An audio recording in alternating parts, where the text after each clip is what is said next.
오늘 우리에게 주시는 하나님의 말씀은 갈라디아서입니다. 갈라디아서 1장 1절로 12절까지 말씀 함께 교독하도록 하겠습니다.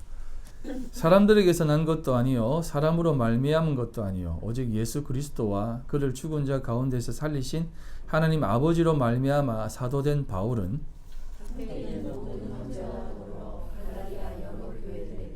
우리 하나님 아버지와 주 예수 그리스도로부터 은혜와 평강이 있기를 원하노라. 그리스도께서 하나님 곧 우리 아버지의 뜻을 따라 이 악한 세대에서 우리를 건지시려고 우리 죄를 대속하기 위하여 자기 몸을 주셨으니 영광이 그에게 세세토록 있을지어다. 아멘. 그리스도의 은혜로 너희를 부르신 이를 이같이 속이다가 다른 복음을 따르는 것을 내가 이상하게 여기노라. 다른 복음은 없나니 다만 어떤 사람들이 너희를 교란하여 그리스도의 복음을 변하게 하려 함이라. 그러나 우리가 혹은 하나님으로부터 천사라도 우리가 너희에게 전한 복음 외에 다른 복음을 전하면 저주를 받을지어다. 우리가 전에 말하였거니와 내가 지금 다시 말하노니 만일 누구든지 너희가 받은 것 외에 다른 복음을 전하면 저주를 받을지어다. 이제 내가 너희에게 택하여라. 하나님의 택하여라. 사람들에게 기쁨을 구하라. 내가 지금까지 사람들에게 기쁨을 구하였다면 그리스도의 종이 아니니라. 형제들아 내가 너희에게 알게 하노니 내가 전한 복음은 사람의 뜻을 따라 된 것이 아니니라. 이는 내가 사람에게서 받은 것도 아니요 배운 것도 아니요 오직 예수 그리스도의 계시로 말미암은 것이라. 아멘. 예수님의 행적을 끝내고 어떤 본문으로 여러분들과 함께 나눌까 참 많은 고민을 했습니다. 처음에는 제가 이제 사사기를 좀 하려고 하다가 이제 사사기보다는 로마서를 할까, 또 창세기를 좀 더 한 번 더 살펴볼까, 요한복음을 한번 할까 이런 고민을 좀 했습니다. 하다가 갈라디아서를 하겠다라는 결심을 하게 된 이유가 뭐냐면 갈라디아서가 작은 로마서거든요. 그리고 이 갈라디아서는 조금 직설적인 표현이 있습니다. 그러면서 조금 이렇게 간단 명료하고 좀 이렇게 분명하게 표현하는 부분들이 있습니다. 그래서 이 갈라디아서를 먼저 여러분들과 살펴보고 신앙적 또 하나님에 대한 어떤 그런 깊은 내용을 먼저 들여다보기 전에 기본 베이스를 갖추고 넘어가는 게 좋겠다 싶어서 갈라디아서를 이렇게 선택하게 되었습니다. 좀 많은 고민을 했습니다. 한 며칠을 고민했는데, 여러분들은 굳이 말씀이 다 같은 말씀인데 굳이 그렇게 고민할 필요가 뭐 있나라고 생각할 수 있겠지만, 사실 말씀은 생과 사를 다루는 부분이거든요. 이 말씀을 어떻게 드러내느냐에 따라서 살고 또 어떻게 듣느냐에 따라서 죽는 그런 것이거든요. 여러분 우리가 이제 생명책에 요한계시록에 생명책에 내 이름이 기록되어져 있는지 확인해 보라라고 하는 말은 여러분 무슨 염라대왕이 들고 있는 책이 무슨 생명책이겠습니까? 아니면 하나님이 들고 있는 어린 양이 들고 있는 책이 생명책이겠습니까? 거기에 무슨 우리 이름이 쫙 적혀 있는 그런 책이 생명책이겠습니까? 아니에요. 생명책은 성경책입니다. 성경책을 우리가 어떻게 보고 어떻게 이해하느냐에 따라서 이게 생명책이 되기도 하고 율법책이 되기도 합니다. 생명의 살아있는 책이 되기도 하고 죽음의 책, 죽을 수밖에 없는 그 율법의 책이 될 수도 있다는 거예요. 그래서 우리가 성경을 생명책으로 볼 때, 하나님의 말씀으로 참된 진리로 깨달을 때 이게 생명책이 되는 거예요. 하지만 이걸 그렇게 보지 못하면 죽음의 책이 됩니다. 죽음의 책이 무슨 데스노트 이런 거예요? 그게 아니라니까요. 그냥 율법서, 윤리도덕서, 초등학교에 나오는 도덕교과서 정도밖에는 되지 못하는 거예요. 그렇지 않습니까? 착하게 살아라. 훌륭하게 살아라. 괜찮게 살아라. 그런 것들로만 보게 되면 그럴 수밖에 없다는 거예요. 그렇기 때문에 그런 것들로 보는 것이 아니라 생명의 책으로 봐야 되는 것입니다. 여러분들의 삶도 마찬가지예요. 신앙생활도 그렇습니다. 우리가 이 땅에 살아가는 이유와 목적이 무엇인지를 깊이 있게 깨닫지 못하면 우리가 이 땅을 살아가는 그 삶의 어떤 그 시간들이 헛된 시간이 되는 거예요. 그냥 괜찮게 살고 훌륭하게 살고 또 본분을 다 지켜 살아가는 것 좋습니다. 좋아요. 하지만 거기에 하나님을 알고자 하는 그 마음과 열심이 없다면 그 삶은 세상 사람들의 삶이잖아요. 세상 사람들의 삶을 향해서 성경은 뭐라고 얘기합니까? 헛되고 헛되니 모든 것이 헛되다. 베너티 오브 베너티 아닙니까? 그런 것처럼 우리가 신앙생활 하는 것도 마찬가지이고 말씀을 대할 때도 마찬가지고 교회도 마찬가지입니다. 교회도 정말 제가 우리 교회가 좋다고 얘기하는 것은 아니지만 교회도 마찬가지예요. 교회를 정할 때도 정말 어떤 교회를 정하느냐가 중요한 거예요. 생명에 달린 문제인데 우리는 너무 쉽게 교회를 생각할 때가 많습니다. 이렇게 생각합니다. 사람들을 다 만족시킬 수 있겠는가? 그래서 우리 교회만의 특징을 가지고 한번 사람들을 모집해보자 라는 마음으로 하는 교회들도 참 많아요. 어떤 교회는 뭐 제자훈련으로, 어떤 교회는 전도 폭탄으로, 뭐 어떤 교회는 목동교회로, 어떤 교회는 열린 모임으로, 특정 교회를 지칭하고자 하는 것은 아니기 때문에 제가 단어를 좀 바꿨습니다. 그런 것들로 우리가 막 특색을 가지려고 합니다.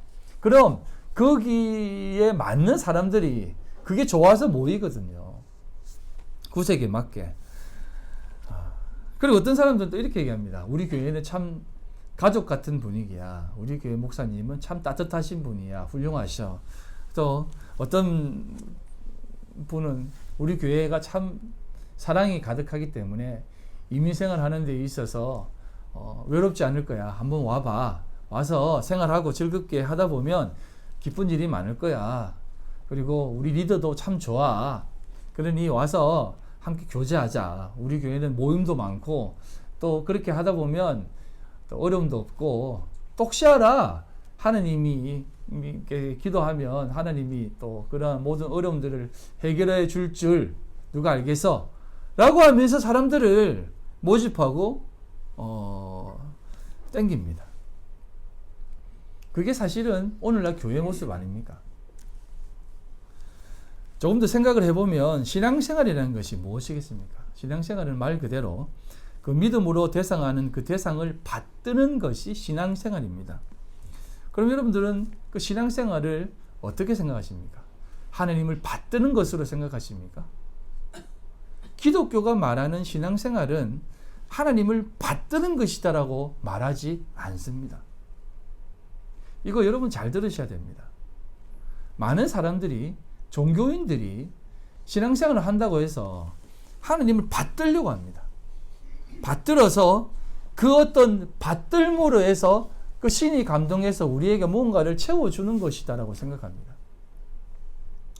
그리고 그분에게 우리가 좀 잘하고 훌륭하게 살아가고 괜찮게 하면 그분이 우리에게 좋은 것으로 채워주실 거다라고 생각합니다. 모든 것이 다 나의 안위와 안녕을 위해서 행하는 행위라고 생각하며 행합니다. 그거는 신앙생활이 아니라 복종생활입니다. 그것에 매여서 살아가는 모습이에요. 좀 다른 모습입니다. 신앙생활, 기독교가 말하는 신앙생활은.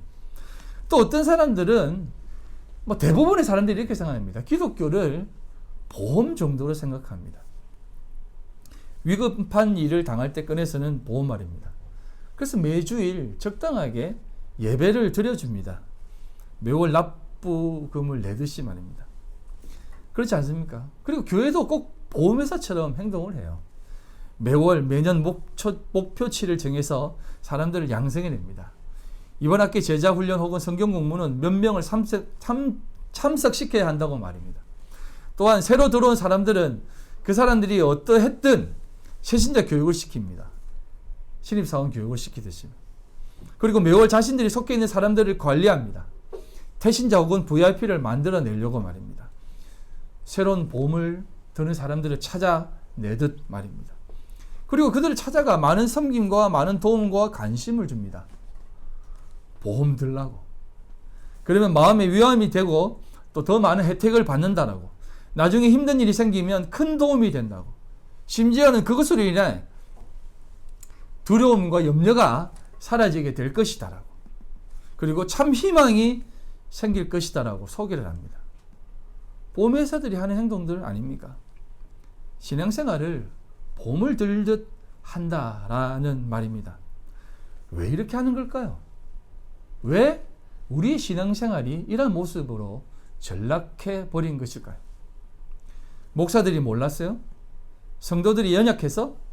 아니면 기독교가 원래부터 그런 종교라서? 아니면 세상과 사회가 인정되려면 소위 말하는 세상 속으로 인사가 되기 위해서는 이러한 모습들이 있어야 된다고 해서 그런 것들이 기독교입니까? 그러지 않다는 겁니다. 우리가 생각하는 신앙생활은 과연 어떤 모습입니까? 어떤 사람들은 그것은 정성을 다해, 우리의 진심을 다해 하는 신앙생활이 아니기 때문에 그럴 수 있다고 말을 합니다. 자, 그러면 정성을 다해서, 정말 진심을 다해서 하는 신앙생활은 어떤 신앙생활입니까? 진심을 다해서 하나님을 섬기는 것이 기독교에서 말하는 신앙생활입니까? 여기서 한 가지 질문을 한번 드려볼게요. 유대인들이 믿는, 진심을 다해 믿는 하나님이 여러분들이 믿는 하나님과 같습니까? 무슬림들,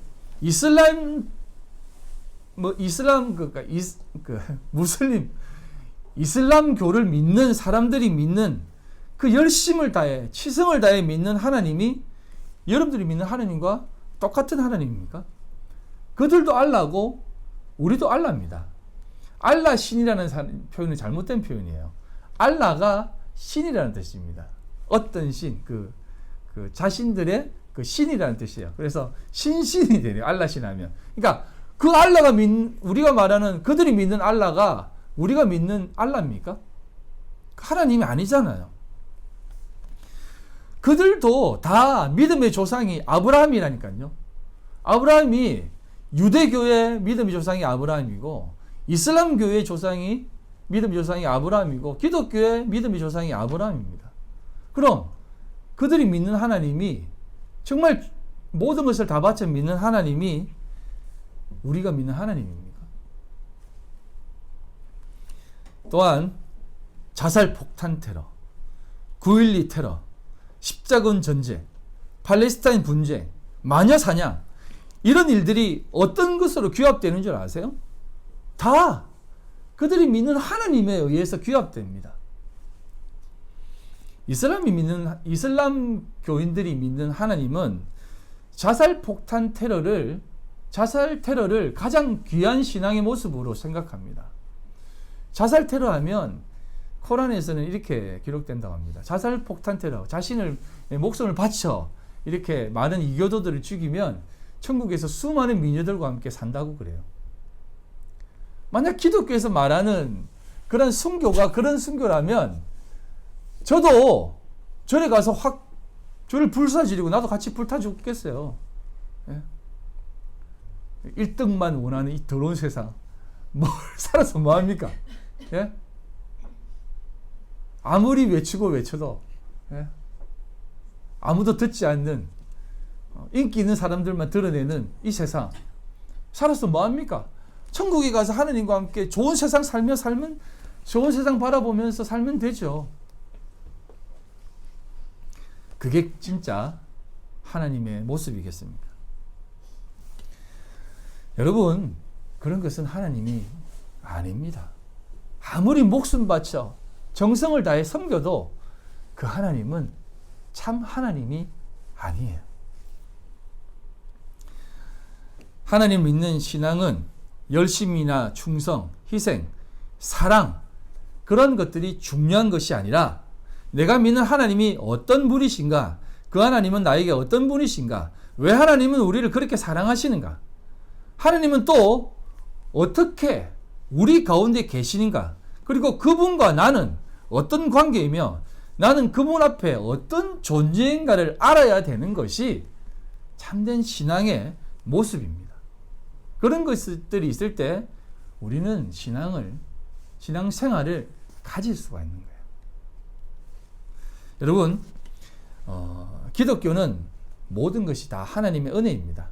하나님의 인도하심 속에서 이루어지는 전지전능하신 하나님의 인도하심 속에서 펼쳐진 그 역사를 알고 그 역사 속에서 살아가는 모든 삶의 영역이 기독교예요. 그러니 기독교는 우리 인간이 주체가 아니라 하나님이 주체라니까요. 하나님이라는 분이, 어떤 목사님이 이렇게 가르치시더라고요. 하나님이라는 분이 자신의 뜻을 펼치고 있는데 인간들이 못나서 하나님의 계획에 흠집을 냈다는 겁니다. 그래서 하나님이 인간들을 다시 이렇게 인도하셔서 그렇게 행하고 있다는 겁니다. 그러니 우리가 하나님의 그 일에 흠집 내지 말고 힘들게 하지 말자. 하나님의 뜻을 이루며 살자라고 하더라고요. 그걸 보면서 어떤 생각을 했냐면, 하나님의 뜻이, 그 하나님이 행하시는 그 일을, 그 행하시는 가운데에 인간들이 그 일을 잘못해가지고 자신의 계획에 흠집이 나서, 내가 사람을 잘못 봤네, 다시 해야 되겠네, 다른 사람 선택해야 되겠네, 다른 사람 통해서 그 일을 해야지, 그렇게 자신의 계획을 번복하시고 자신의 계획을 수정하셔서 잘못한 것을 고쳐서 다시 자신의 계획을 행하시는 그 신이 하나님입니까? 저는 그런 신이라면 믿지 않겠습니다. 말로 믿어요. 예? 그 정도밖에 안 되는데. 제가 이번 설 연휴 때 엔터를 한번 치셔야 되는데, 예, 그리고 한 번 더 치십시오. 이번 설 연휴 때 제가 영화를 한 편 봤는데 아주 길어요. 이터널스라고 하는 그 마블에서 나온 뭡니까 어벤져스 시리즈에 나와 있는 내용인데, 어벤져스와는 다른 그런 어떤 10명의 영웅이 등장하는 내용인데, 클로이 자오라는 감독이 만든 건데요. 여기에 이제 기가메시라고 하는 인물이 마동석입니다. 그래서 한번 안 보려고 하다가 그냥 봤는데 되게 길어요. 보는 내내 조금 지루한 면도 있습니다만 그래도 한번 보면은 재밌습니다. 여기에 등장하는 인물이 10명입니다. 영웅이 10명이에요. 10명인데 그 영웅들이 지구를 지키기 위해서 오는 것처럼 보입니다. 그런데 사실상 저 뒤에 있는 눈이 6개 달린 놈 있죠. 저게 이제 그 셀레스티얼이라고 하는 존재인데요. 이 존재가 그 씨앗으로 행성으로 들어갑니다. 그러면 그 씨앗으로 들어간 행성에 생명체들이 있게 만들어요. 그러면 그 생명체가 이제 우리 인간이거든요. 뭐 인간이고 동물이 될 수도 있고 인간인데, 그 지적 생명체인 인간이 자라서 어느 정도 문명을 이루면 그 지적 생명체의 그 지적인 능력, 그 생명체에 살고자 하는 그 마음들을 빨아당겨서 저 셀레스티얼이라고 하는 저 존재가 그 생명을 다 빨아들이고 새롭게 탄생이 됩니다. 그러면 탄생이 되는 저 존재가 또 다른 행성들을 이렇게 만들어낸다는 거예요. 흡사 창조주의 모습입니다. 창조와 멸망을 담고 있죠. 그런데 그런 세상 인간을 만들어서 살아가는데 데비안츠라고 하는 존재가 같이 존재되어집니다. 약간 그 바이러스적인 개념이에요. 그런 것들이 지적 생명체가 그 행성에 떨어지게 되는데 그 생명체가 인간들을 잡아먹어요. 그래서 인간들이 잡아먹히면 안 되잖아요. 왜? 잘 키워놓고 그 생명체를 빨아당겨서 자신이 탄생해야 되니까. 그래서 그 인간들을 못 잡아먹게 데비안츠를 죽이기 위해서 10명의 그 영웅들을 파송하는 겁니다. 그게 이터널즈라고 하는 존재들이에요. 그러면 뭡니까? 이들도 결국은 지구 멸망을 돕기 위한 존재로 오는 거예요. 중간 존재라는 겁니다. 근데 더 웃긴 것은 그 중간 존재들이 와가지고 인간들이 이렇게 케어합니다. 케어하는데 인간들이 너무 좋은 거예요. 사랑하고 싸우기도 하고 화해하고 눈물 흘리기도 하고 자식을 낳고 살아가는 모습들이 너무 아름다운 거예요. 몇천 년을 같이 살아가는 거예요. 그러다가 셀레스티얼이 이제 탄생하는 마지막 종말의 때가 됩니다. 그때 이터널즈가 이렇게 배신을 합니다. 인간들을 이렇게 멸망시키면 안 된다. 이 지구는 멸망시키면 안 된다. 그런 마음을 가지는 거예요. 그래서 이 멸망시키라고 보낸 10명의 영웅이 마음이 싹 바뀌어가지고 지구인들을 구해요. 저 셀레스티얼의 탄생을 막아버립니다. 그래서 뭐라고 하냐면, 그래 한번 봐줄 테니까 내가 다른 행성으로 가겠다 하면서 저 위대한 존재가 싹 딴 데로 갑니다. 그러면서 인간들이 생존해 나가요. 그럼 그걸 보면서 무엇을 느낍니까? 믿지 않는 사람들은 그런 걸 보면서 그냥 재밌는 영화다. 10명의 영웅이 따로 있구나. 이래 생각하겠지만, 여러분 한번 보시면 얼마나 이게 인간들의 인본적인 생각 속에서 나온 신의 모습입니까? 하나님을 그냥 만들어 놓고 멸망시키기 위한 존재로 한다니까요. 그런데 그 중간에 10명이 어떤 존재입니까? 소위 말하는 우리 인간들이 만들어낸 신들이에요. 뭐 제우스라든지 로마 신화에 나오는 그런 존재들입니다. 그런 존재들이요. 이 존재들이 기가메시 이름도 다 기억 안 나는데 아무튼 그런 신들이에요. 예? 제우스 신처럼 그런 신들이에요.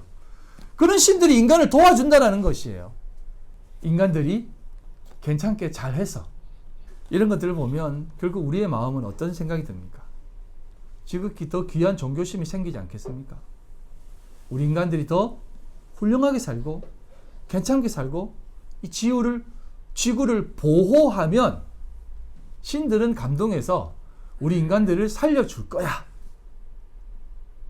그래서 지금 이렇게 살아가고 있지 않습니까? 여러분들도 그렇게 생각하지 않아요? 지금 많은 기독교인들이 그렇게 생각합니다. 이 땅에 푸르고 푸른 그리스도의 계절이 오게 하자고.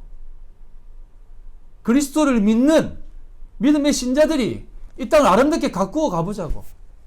믿지 않는 사람들이 이 세상을 통치하면 자신들의 욕심과 그런 어떤 욕망으로 자연을 파괴해 나가고 모든 것을 다 멸망시킬 거야. 그러니 우리 기독교인들이 위정자들이 되어서 대통령이 되어서 한번 잘해보려고 합니다. 근데 한번 생각해 보세요. 우리나라에도 장로님이 대통령이 된 때가 있었습니다. 잘 모르실 것 같아서 말씀을 드리는 거예요. 근데 별다른 어떤 변화가 있었습니까? 지금도 마찬가지예요. 지금도 현 대통령이 하나님을 믿는 사람이에요. 천주교인이지만. 그런데 뭐 불화가 있습니까? 미국을 보십시오. 그들은 대통령이 되기 전에 성경에다가 선언합니다. 그런데 그들이 하나님의 뜻을 잘 드러내고 있습니까? 아니라니까요. 하나님이 이 세상을 그렇게 통치하는 것이 아닙니다. 하나님은 우리의 삶 속에서 계속해서 말씀을 드리겠지만 하나님이 우리 인간들을 받들고 계시다니까요. 우리가 하나님을 섬기는 것이 아니라 하나님이 우리 인간들을 받들고 있다니까요. 그렇게 해서 하나님은 우리에게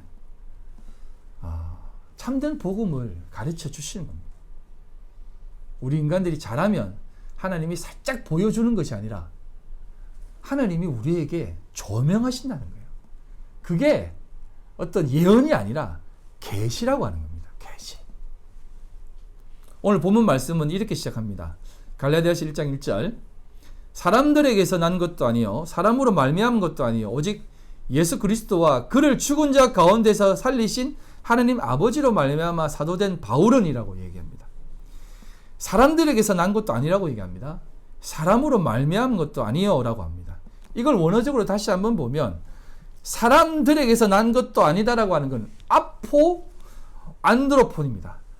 아포라고 하는 단어가 몸으로부터 분리되어 떨어져 나온 것이다라는 개념이거든요. 그래서 사람으로부터 떨어져 나온 것이 아니다라는 것이에요. 즉 종교적 열심이나 그런 것들로 떨어진 것이 아니라는 거예요. 이거는 하나님이 주신 것이다라는 겁니다. 그리고 사람으로 말미암았다라고 하는 이 말이 무슨 말이냐면 디아라고 하는 단어거든요. 디아, 안드로포 이건 단수인데 그 사람으로부터 말미암은 것이 아니라 이것은 하나님이 직접 준 것이다라고 하는 개념이에요. 사람으로부터 나왔다는 것이 무엇이겠습니까? 이런 예를 들면 좀 괜찮겠습니까? 웬만한 유명한 목사님들은 다 소명 스토리가 있습니다. 내가 왜 목사가 된 줄 아십니까? 어릴 때 어머님이 그렇게 목사가 되겠는데 어머님이 소원 기도를 하셨다. 그래서 도망치다 목사가 되었다. 뭐 이런 스토리라든지, 아니면 정말 나는 진짜 별로 목사가 되고 싶지 않았는데 주변에서 당신은 목사감이라고, 당신은 장로감이라고, 그러니 목사가 되어라고, 훌륭한 장로가 되어라고 이렇게 부른다는 것입니다. 그런 어떤 소명의 스토리가 있어요. 그리고 어떤 목사님들은 아빠가 목사니 너도 목사해야지 하면서 그렇게 목사 시켜가지고 결국 목사를 만든다는 것입니다. 물론 저는 저도 스토리를 만들어 볼까 하다가 스토리가 어디 있겠습니까? 그냥 안 하면 죽을 것 같아가지고 한 거죠. 예. 여러분, 이런 것들이 아니다라는 거예요. 하나님께서 세우시는 그 목사의 자리는 그런 것들이 아니라 하나님이 우리에게 그냥 훅 주어지는 겁니다. 사람들로부터 되어진 것이 아니다라는 것이에요. 사람으로 말미암아 되어진 것이 아니다. 이것도 역시 비슷한 의미라는 것이에요. 오직 하나님께서 우리에게 던져주신, 부어주신, 집어넣어주신 그 자리가 지금 우리의 자리, 내 자리라는 것입니다. 나는 정말 이거 하기 싫다라는 거예요. 하지만 하기 싫지만 해야만 되는, 우리 하나님이 그렇게 해야만 될 수밖에 없는 자리로 이끌어 가시는, 그게 성도로 부름받은 자리라는 것입니다. 많은 기독교인들이 구원을 받기 위해 믿는 종교라고 생각합니다. 구원을 받기 위해 믿는 종교가 기독교겠습니까? 구원을 받기 위해 믿는 종교가 기독교가 아니라, 기독교는 하나님이 내 안에 들어오는 개념이라니까요. 살게 하시는, 그렇게 믿어야만 살아갈 수밖에 없는 자이구나를 인식하는 것이 기독교의 본질이며 기독교의 모습이라는 것입니다. 그래서 우리가 하나님 앞에 신앙생활 하는 것, 교회생활 하는 것, 그런 모든 모습들이 이러한 모습으로 가면 안 된다는 것이에요. 앞에서 쭉 나열했던 그런 모습들, 그런 모습들은 하나님이 추구하는 모습이 아니다라는 것입니다. 그래서 사도 바울이 그렇게 열심으로 믿어왔던 모습들이 있었음에도 불구하고 하나님의 부르심을 받아 그 열심의 모든 모습들을 하나님 앞에 다 내려놓았는데, 내려놓는 정도가 아니라 정말 내가 어떻게 이렇게 살아갈 수 있었는가라고 하는 철저한 부끄러움 속에서 살고 싶지 않았다니까요. 왜 살고 싶지 않았겠습니까? 사도행전 8장 1절로 3절입니다. 사울은 그가 죽임 당함을 마땅히 여기더라. 스데반이 죽음을 얘기하는 겁니다. 그날에 예루살렘에 있는 교회에 큰 박해가 있어 사도 외에는 다 유대와 사마리아 모든 땅으로 흩어지니라. 경건한 사람들이 스데반을 장사하고 위하여 크게 울더라. 사울이 교회를 잔멸할세 각 집에 들어가, 이게 막 날뛰었다는 것입니다. 각 집으로 쳐들어가 가지고 남녀들을 끌어다가 옥에 넘겼다는 것입니다. 옥은 죽음의 자리에 집어넣는 것이에요. 여러분, 이런 모습으로 살아왔던 자가 하나님의 사도로 부름받았다고 생각해 보세요. 살고 싶겠습니까? 이런 스토리를 가진 자가 복음을 전한다고 했을 때 그런 스토리를 말할 수 있겠어요? 예? 이건 그 정도의 개념이 아니다라는 겁니다.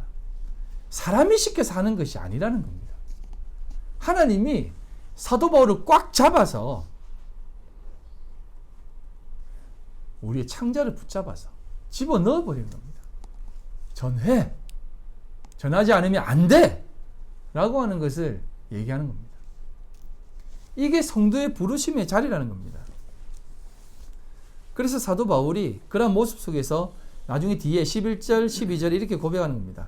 형제들아, 내가 너희에게 알게 하노니 제발 이것을 좀 알기를 바라는데, 내가 전한 복음은 사람의 뜻을 따라 난 것이 아니니라. 이는 내가 사람에게서 받은 것도 아니요 배운 것도 아니다.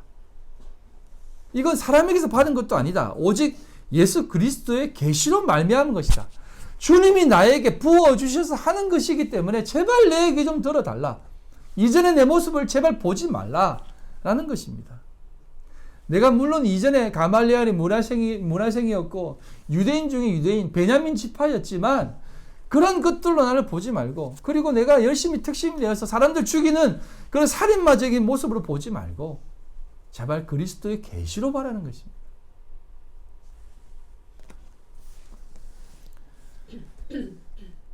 우리는 늘 이런 모습으로 사람들을 봐왔습니다. 교회도 그렇고 목사님들을 선택할 때도 이런 모습들로 항상 선택해 왔습니다. 뭐 제가 못났다는 게 아니라 저도 괜찮은 목사예요. 예. 그런 것이 아니라 정말 많은 목회자들이, 그리고 좀 괜찮은 교회라고 생각하는 교회에서 담임 목상을 청빙할 때 한번 보시면 됩니다. 뭐 다른 거 볼 게 뭐 있습니까? 청빙위원회에서 행하는 목사 청빙 조건들을 한번 보시면 기본적으로 한 1000명 넘으면 유학파에다가 신앙의 어떤 정통성 있는 신학교에 나온 사람들, 혹은 무흠한 사람들, 흠집이 없고 또 목사님들이 보기에 뭐 믿음의 가정에서 자라왔던 사람이라든지, 아니면 정말 큰 교회, 좋은 교회, 훌륭한 교회에서 부목사로 잘 양육받아서, 이 표현이 좀 그렇습니까? 잘 교육받아서 소위 말하는 교회 행정을 잘 배워온 목사들을 청빙합니다. 그래서 청빙할 때 어떻게 얘기하냐면, 우리 교회는 이렇습니다. 설교 30분 이상 하지 마시고요. 우리 교회 행정 시스템은 이렇습니다. 다 아시죠? 그런 것들을 쭉 얘기해 줍니다. 이게 좀 괜찮다라고 생각하는 교회의 목사 청빙의 조건입니다. 그럼 우리 목사들은 무엇을 준비할까요? 말씀을 준비할까요? 아니면 스펙을 준비할까요?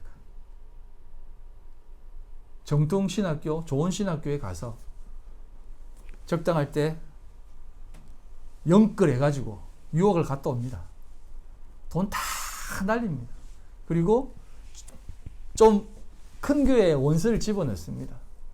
그럼 큰 교회 부목사로, 교육목사로 들어갑니다. 거기에서 3, 4년, 5년 잘 있습니다. 큰 교회는요, 시스템이 잘 돼 있어가지고 부목사 5년 이상 못하게 해요. 더 있고 싶어도 못 있게 해요. 너 나가라, 이렇게 얘기합니다. 다른 게 찾아봐라 합니다. 왜? 계속 있고 싶잖아요. 저도 차라리 부목사로 한 30년 있고 싶어요. 책임도 덜 지지, 교육할 사람들 많지. 그러면 그렇게 있다가 원서 넣고 교회 자리 있으면, 그러면 또 그런 교회 목사님들이, 야, 이번에 저 교회 한 500명 모이는 교회 있는데 내가 말해줄 테니까 원서 넣어봐. 그럼 넣습니다. 그럼 다 그렇게 또 들어갑니다. 저는 뭘 했는지, 서울 쪽에서 사역을 한번 했어야 되는데 서울 쪽에서 사역을 못 해가지고, 서울에 가면 아무도 없어요. 연구도 없고. 예. 중국에 계시던 분 나가면 한 번씩 만나죠. 그런데 여러분, 그걸 추구하는 게 현 시대의 목회자들이 되었다는 겁니다. 물론 그러지 않는 분들도 계시겠죠. 왜 그렇게 된 것 같습니까? 그게 사람으로부터, 사람들에 의해서 사람들에게 좋게 하기 위한 목회자들, 복음도 사람들에게 전하는 거 아니냐라고 생각하는 것으로 되어지는 것이기 때문에 그게 하나님만 갖다 붙이는 것입니다. 하지만 사도 바울은 그렇게 온 것이 아니다라고 피력하는 것이에요. 그리고 이렇게 얘기합니다. 로마서 14장 7절로 9절. 우리 중에 누구든지 자기를 위하여 사는 자가 없고 자기를 위하여 죽는 자도 없도다. 우리가 살아도 주를 위하여 살고 죽어도 주를 위하여 죽나니 그러므로 사나 죽으나 우리가 주의 것이로다. 이를 위하여 그리스도께서 죽었다가 다시 살아나셨으니 곧 죽은 자와 산 자의 주가 되려 하심이라. 죽어도 주를 위해 죽고 살아도 주를 위해 사는 그 자가 진짜 그 자를 위해 주님이 존재하는 것이다라는 거예요. 그들을 위해서는 주님이 존재하지 않습니다. 참된 진리를 아는 자들은 자기를 위해 살지 않을 뿐더러 주님도 그들을 위해 계시지 않는다는 것이에요. 그래서 이런 예가 있지 않습니까?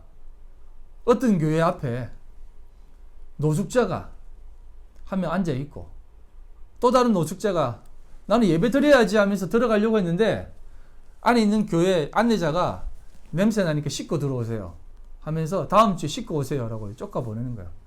그래서 나와가지고 에이 정말 예배 드리고 싶어도 예배를 못 드리네 하면서 밖에 기다리는 노숙자에게 당신도 못 들어갔어? 라고 물으니까 나도 못 들어갔어 하면서 얘기하는 중에 얼굴 들여다보니까 주님이신 거예요. 나도 그 교회에 못 들어갔다는 겁니다. 주님도 그 교회에 들어갈 필요가 없다는 거예요. 오늘날 교회에 주님이 필요합니까? 많은 사람들이 그런 얘기를 해요. 시스템이 교회를 돌린다. 이건요, 신앙이 좋은 사람도 그렇게 얘기해요. 왜 목사가 타락하느냐? 교회가 시스템으로 구축되어지지 않았다는 거예요. 왜 재정이 빵꾸 나느냐? 시스템이 빵꾸 나지 않는 시스템을 만들어야지 빵꾸 안 난다고 얘기해요. 교회가 무슨 시스템이 필요 있고, 교회가 무슨 그런 어떤 조직체가 필요합니까? 교회는 하나님이 주인이 되시고 말씀으로 인해 존재하는 곳입니다. 옆으로 잠깐 샜는데요. 아무튼 여러분, 그래서 우리는요, 하나님 앞에 이러한 모습으로 믿음으로 살아가는 것입니다. 그럼에도 불구하고 사도 바울은 늘 이런 고백을 우리에게 던집니다. 오늘날 우리의 고백이에요. 로마 10장 21절로 24절. 그러므로 내가 한 법을 깨달았노니 곧 선을 행하기 원하는 나에게 악이 함께 있는 것이로다. 자, 이 얘기를 왜 하냐면 너희들에게 내가 전하는 이 복음을 제발 좀 들어라. 이 복음 안 들으면 안 된다. 사람에게서 난 것이 아니다. 라고 말하면서 나도 여전히 늘 사람 앞에 놓여 있는 존재이기 때문에 이런 부분에서 헤어날 수 없는 상황이 있다. 하지만 그럼에도 불구하고 내가 너희들에게 이 부분을 다시 한번 필려가고 싶고 얘기하고 싶다는 겁니다. 내 속 사람으로는 하나님의 법을 즐거워하되 내 지체 속에서 한 다른 법이 내 마음의 법과 싸워 내 지체 속에 있는 죄의 법으로 나를 사로잡는 것을 보는도다라는 겁니다.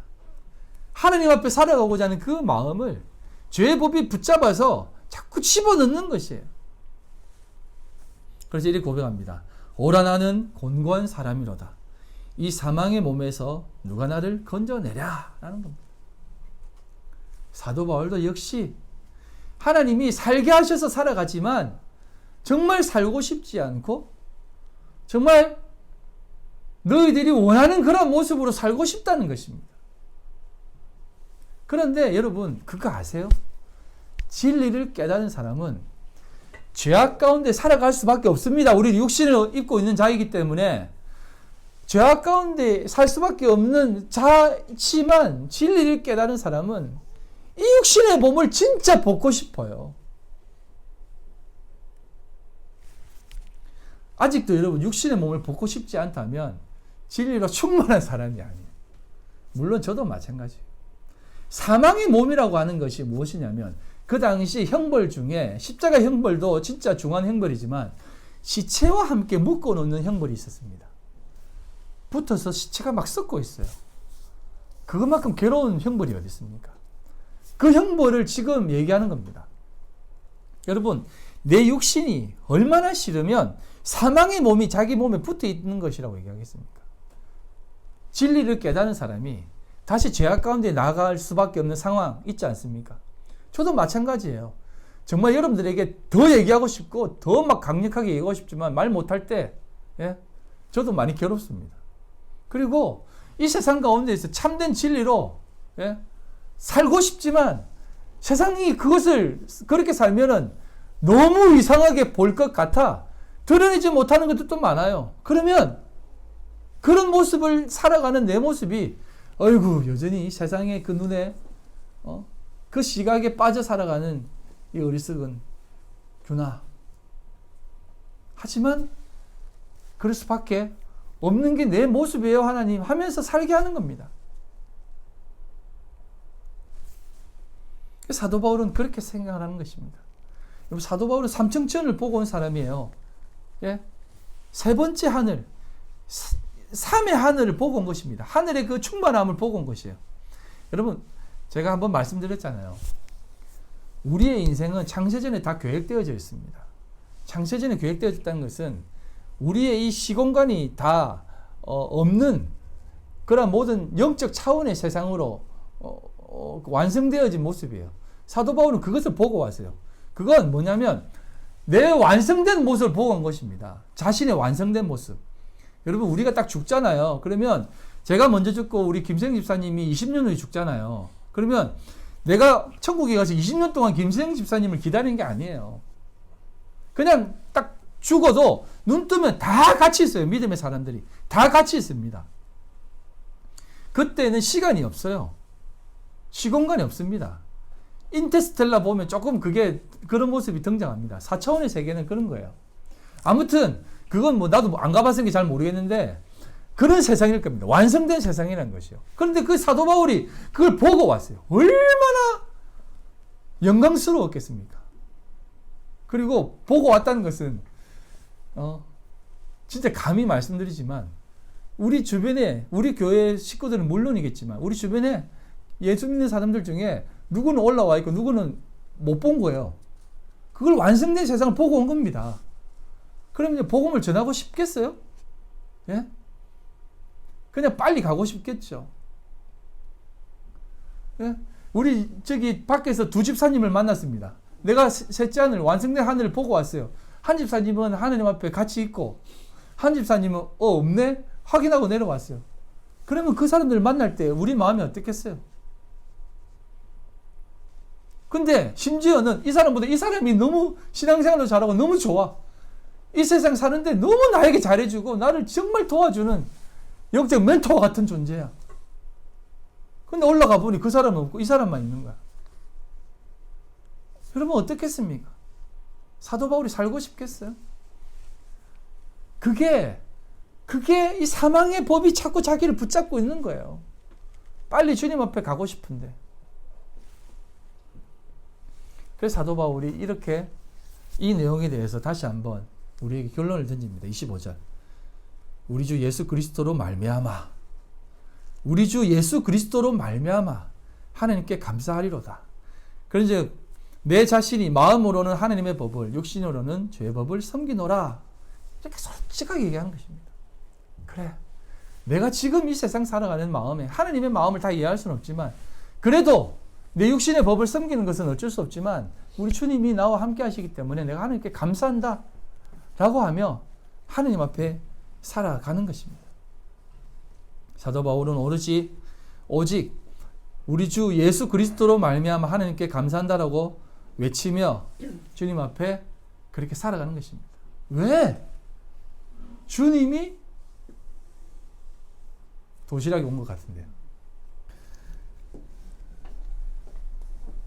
지금 놓치시면 안 됩니다. 지금 제가 가고 있는 부분을 놓치시면 안 됩니다. 네? 괜찮습니다. 놓치시지 마시고. 네? 그래서 사도 바울은 이 우리 주 예수 그리스도로 인하여 감사한다라고 얘기해요. 자, 예수 그리스도로 말미암아 감사한다라고 얘기합니다. 그건 뭐냐면 예수 그리스도로부터 나온 그것으로 인해 감사하다고 하는데 예수님의 행적에 대해서 그렇게 얘기한 게 그거예요. 예수님이 어떻게 사셨습니까? 자신이 진흙과 같은 우리와 같은 모습, 죄인의 모습으로 오셔서 우리와 사셨습니다. 하나님이신 그분이 죄인의 모습으로, 육신의 모습으로 우리 가운데 사셨기 때문에 자기도 살아간다는 것입니다. 그리고 그분이 친히 죄인이 되셔서 뱀의 형체를 가지셔서 그 모세의 지팡이에 달린 놋뱀의 형체로 오셔서 십자가에 달려 죽으시기까지 복종하신 그 예수 그리스도의 모습 때문에 나도 그렇게 산다는 것입니다. 그걸 우리가 본받자는 겁니다. 그걸 우리가 본받자는 거예요. 그래서 이 세상 속에서 감히 말씀드리면 죄인의 모습으로 살아가라는 것입니다. 의인 되려고 바동되면서 하나님을 놓치지 마시고 내가 죄인이 되어 하나님이 필요하시는 분, 하나님이 없이는 나는 살아갈 수 없는 존재구나라는 것을 붙잡는 게 더 귀한 삶이다라는 것을 여러분들에게 얘기해주고 싶은 것이에요. 그래서 사도 바울은 이건 사람에게서 난 것이 아니고 사람으로 말미암은 것이 아닌 복음이기 때문에 내가 지금 너희들에게 이 모습, 이 모양, 이 꼬라지로 전하는 것이다라는 겁니다. 사도 바울 볼 때 정말 볼품 없었다니까요. 네가 사도라고? 네 자신을 좀 돌보고 와라고 이렇게 했을 겁니다. 여러분 사도 바울은 유대인들에게도 따당했고요. 기독교인들에게도 초대교인들에게 따당했던 사람이에요. 그런 글을 들어서 차라리 보십시오. 한번 생각해 보세요. 인간적인 생각으로 예수님이 12제자가 있습니다. 그런데 그들을 들어서 이 서신서를 기록하게 하면 될 텐데 서신서의 대부분은 사도 바울이 기록했다니까요. 다른 제자들은 그냥 복음 전하다가 순교당했다는 얘기밖에 없어요. 그걸 구약으로 가면 조금 더 설명을 드리겠습니다. 구약으로 가면 야곱의 일생에서 좀 더 깊이 있게 깨달을 수 있는데 야곱의 일생을 보면 하나님의 축복, 하나님의 말씀을 받자마자 야곱은 어떤 신세가 된다고요? 사망의 몸, 도망자 신세. 그 당시 최고의 그 용사였던 에서의 죽음의 위협을 받으며 살아갑니다. 도망자 신세가 된다니까요. 애굽이 죽이겠다고 하면 죽는 거예요. 에서가 죽이겠다고 하면 죽는 거예요. 41절 27장 40 창세기 27장 41절 그의 아버지가 야곱에게 축복한 그 축복으로 말미암아 에서가 야곱을 미워하여 심중에 이르기를 아버지를 곡할 때가 가까웠은즉 이제 아버지가 돌아가실 때가 됐으니까 이놈 잡아 죽여버리겠다는 겁니다. 이스라엘 대표하는 야곱입니다. 12지파의 조상이고요. 그는 하나님의 말씀을 받고는 사망의 위협을 받아 도망자 신세가 됩니다. 그의 삶은 이제 그의 것이 아닌 삶이 되는 것이에요. 육신으로는 죽고 하나님의 말씀으로 살아가야만 된다라고 하는 삶을 부여받은 삶이 되는 것입니다. 이해하시겠습니까? 부여받은 삶이 된다는 거예요. 이게 축복이 이끄는 삶의 모습이에요. 그 이끄심을 받아 도망가서 간 곳이 어디냐면 루스라고 하는 지역입니다. 눈으로 보십시오. 창세기 28장 10절로 15절 쭉 보는데 한번 눈으로 쭉 보시면 그가 브엘세바를 떠나 하란으로 향하여 가다가 루스라는 곳에 머무는데 한 곳에 이르러 해가 진지라라고 합니다. 이 한 곳이 어떤 곳이냐면 특정 이 정관선을 보세요. 그 한 곳이라는 뜻입니다. 이 단어는 마쿰이라고 하는 단어인데요. 마쿰은 우리가 잘 아는 쿰, 달리다 쿰, 소녀에 일어나라. 일어나서 지정된 곳이다라는 것이에요. 이 한 곳은 성경에서 한 곳, 한 지정된 곳은 단 한 곳밖에 없습니다. 어느 곳? 제단을 쌓는 곳, 성전을 가리킵니다. 야곱이 성전, 그 한 곳, 하나님의 성전에 이르러서 어떤 일을 하냐면 거기에서 구별된 제물을 드리기 위해서 첫 번째 어떻게 하냐면 한 곳에서 한 돌을 취합니다. 이 돌이 에벤인데요. 이건 뭐 짓다, 건축가라는 뜻이 있는데요. 한 돌을 취합니다. 그 한 돌이 무엇이겠습니까? 우리가 잘 아는 반석 대신 예수 그리스도를 얘기합니다. 그 한 곳에서 야곱이 한 돌을 취해서 베고 잡니다. 성경에서 말하는 잠은 죽음을 담고 있는, 메타포하고 있는, 의미하고 있는 단어예요. 그곳에서 그 한 돌을 베고 잡니다. 이 말은 이제 야곱은 그곳에서 죽어 자신의 머리가 박살나 그 한 돌이 야곱의 머리가 된다는 것이에요. 그래서 12지파의 조상이 되는 겁니다. 그가 잠을 자며 꿈을 꿉니다. 어떤 꿈을 꾸냐면 사닥다리 꿈을 꿉니다. 땅에서부터 하늘로 연결된 사닥다리. 이게 솔라라고 하는 단어인데요. 이 말은 무슨 말이냐면 사다리가 아니에요. 사다리가. 계단입니다. 계단. 돌이 차곡차곡 쌓아서 하늘로 연결되어진 다리. 거기에 천사라고 말하는데 하나님의 사자라고 표현합니다. 하나님의 사자는 천사를 지칭할 수도 있지만 예수 그리스도를 지칭하기도 합니다. 그가 예수님이 오르락 내리락 한다는 겁니다. 즉 오셔서 성육신하셔서 죽어서 부활하는 십자가를 상징하는 사건이에요.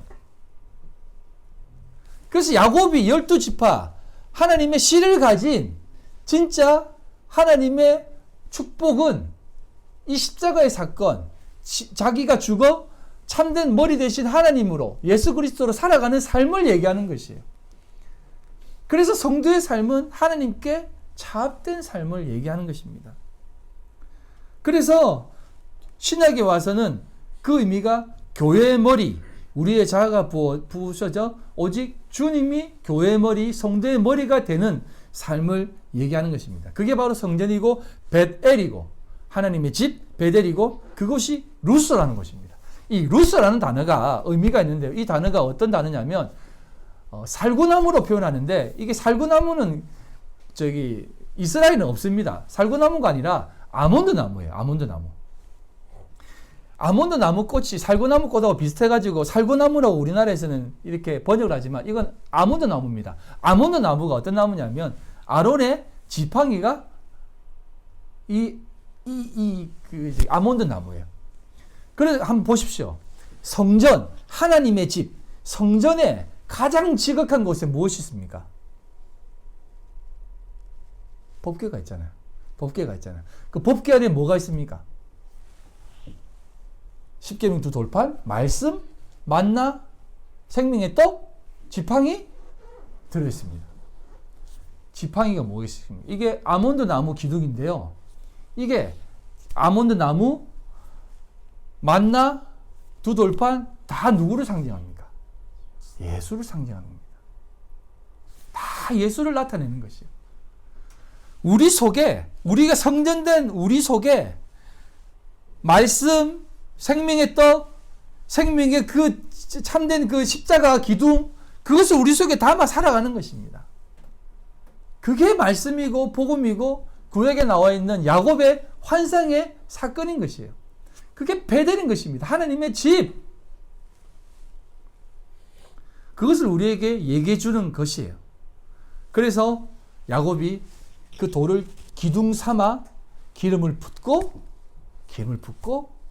하나님의 집이다라고 명명하는 것입니다. 여러분, 이게 바로 하나님께서 우리에게 보여주시는 삶이다라는 것이에요. 우리도 그렇게 살아야 하는 겁니다. 세상은 언제나 자기들이 만들어 놓은 모든 정의와 법들이 세상을 세상답게 만들어낸다고 생각하고 살아갑니다. 네, 그들은 그렇게라도 살아가야 할 사람들입니다. 하지만 우리 성도들은 어떻게 살아가야 할까요? 오늘 말씀의 제목처럼 오직 주로 인하여 살아가야만 될 줄 믿습니다. 주께서 살아가게 하시면 살아가는 것이고, 주께서 그만 정리하자 하면 정리하면 되는 겁니다. 사나 죽으나 주의 것으로 살아가는 것입니다. 그것을 주님께 차압된 삶이다라고 말씀하고 있는 것이에요. 우리는 늘 입버릇처럼 이렇게 얘기합니다. 주님께 영광된 삶을 살아가고 싶다고. 그렇습니다. 주님께 드릴 영광은 오직 주님만 드러나는 영광입니다.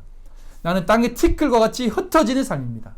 그래서 아까 야곱의 그 받은 축복에서 너의 자손이 티끌과 같이 퍼져나갈 것이다라고 얘기하는 겁니다. 이건 많이 퍼져나간다는 의미가 있지만 티끌처럼 퍼져나간다는 것이에요. 흙이 되어 마른 땅이 되어. 나중에 한 번 더 얘기하겠지만 창세기 때 그 바다에서 묻이 드러나는 것은 생명의 땅이 드러나는 것입니다. 죽음의 바다에서 생명의 땅이 드러나는 우리가 그런 존재라는 것입니다. 우리가 흙이다라고 하는 생각을 가질 때 우리 속에 생명이 나올 수 있는 것이에요. 그래서 그러한 모든 삶으로 살아갈 때 사람으로서 사람에 의해서 사람을 위해서 존재하는 것이 아니라 오직 주로 인하여 살아갈 수 있는 삶이 된다 이 말입니다. 여러분, 주의 몸된 교회, 아니 성도된 여러분 각자가 과연 무엇으로 살아가고 있습니까? 무엇에 의해서 살아갑니까? 사람에 의해서 살아갑니까? 네, 그럴 수밖에 없습니다. 사람 때문에 살아갑니까? 예, 그럴 수밖에 없습니다. 하지만 여러분, 사도 바울의 고백처럼 그리스도 그 참된 진리를 붙잡고 살아가세요. 나 그렇게 살아갈 수밖에 없지만 주님이 나와 함께 하시기 때문에 이런 모든 것들을 다시 한번 하나님 앞에 내려놓는다는 겁니다. 그때 여러분들이 참된 은혜와 사랑과 자유 속에 살아가게 될 줄 믿습니다. 기억하시고 참된 하나님의 복음 안에서 살아가는 여러분들 다 되시길 주님의 이름으로 소망합니다. 이 시간 기도하실 때 하나님 아버지 감사합니다. 오늘도 주님 앞에 믿음으로 나아갈 때에 아버지 하나님 오직 주로 인하여 살아가는 우리들의 삶이 다 되게 하여 주시옵소서. 성도들 살아가는 데 있어서 참 육신의 옷을 입고 살기에 우리의 모습 연약하지만 하나님 아실 줄 믿사오니 주로 말미암아 다시 한번 하나님께 감사하는 삶을 살게 하여 주시옵소서. 또 아버지 앞에 나올 때에 빈손 들고 나오지 않고 겸손히 힘을 다하여서 정성껏 주님 앞에 귀한 물질 올려드립니다. 하나님 받아주시옵소서.